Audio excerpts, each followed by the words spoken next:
it's a cool story. I remember we were working on a deal together and you made the deal. You did. And then after we got off the call, I sat there and I started running the numbers and I started freaking out. I'm like, holy cow, Grace, do you know what you just made on this deal or the potential of this deal? And I think you probably know which one I'm talking about because I do. I forget names, but I don't forget deals. You don't forget numbers. It's so weird. So you feel comfortable talking about that and how you found that deal and what happened with that. Yeah, absolutely. This is such a fun deal that I true and you guys always preach this and it's true. I got to help a couple out of a really hard situation and then I got to make a lot of money, which this is a creative deal, so there's going to be lots of years that I can make good money. But basically, I knew this couple who had unexpectedly inherited a house because somebody had passed away unexpectedly. So this house is full of stuff, like somebody was mid making dinner.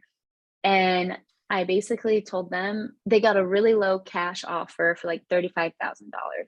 I came in, I said, hey, I can get you a lot better price if you do seller financing. And it was paid off. They were really stuck on $70,000.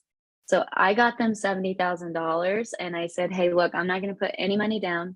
I'm going to pay your closing costs, which is like $1,500 in Iowa, maybe. Um, I am going to pay you $300 a month for 10 years, straight principal, no interest. And then at the end of 10 years, I'm going to owe them $34,000. That house will be worth $115,000. So that's the equity difference I'm going to have. With that house, I went and I did rent to own. So I immediately got a down payment. So I was up immediately first month, like $5,000 or $6,000. I rented out for $1,100 a month. I don't do any repairs. I don't do any maintenance because it's rent to own. So my mortgage is 300. I rent it for 1,100. I do have to pay insurance and taxes, but that's it. And then I signed an option agreement with them to buy it for somewhere in the low $100,000 mark down the line. So if you actually add up all three of these pieces, and Joe, you were saying that I didn't realize the deal. I had no clue.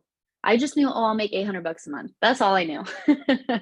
But if you actually do the math and I hold it for that full 10 years, it will be a $134,000 deal. And I know that because I just did a presentation at our last retreat where I laid out how I make money on the acquisition, the cash flow, and the disposition. And it was $134,000. But the best part was those two sellers left me great 5-star reviews about working with me. They were so excited to get double the offer because remember, they got a $34,000 cash offer. And they were so excited to just give me the house with all the crap in it, not have to do anything, not have to worry about anything, not have to clear anything out. And they said thank you so many times after it. And they said thank you, and here you are thanking them back, I'm like, no, right? thank you. Right.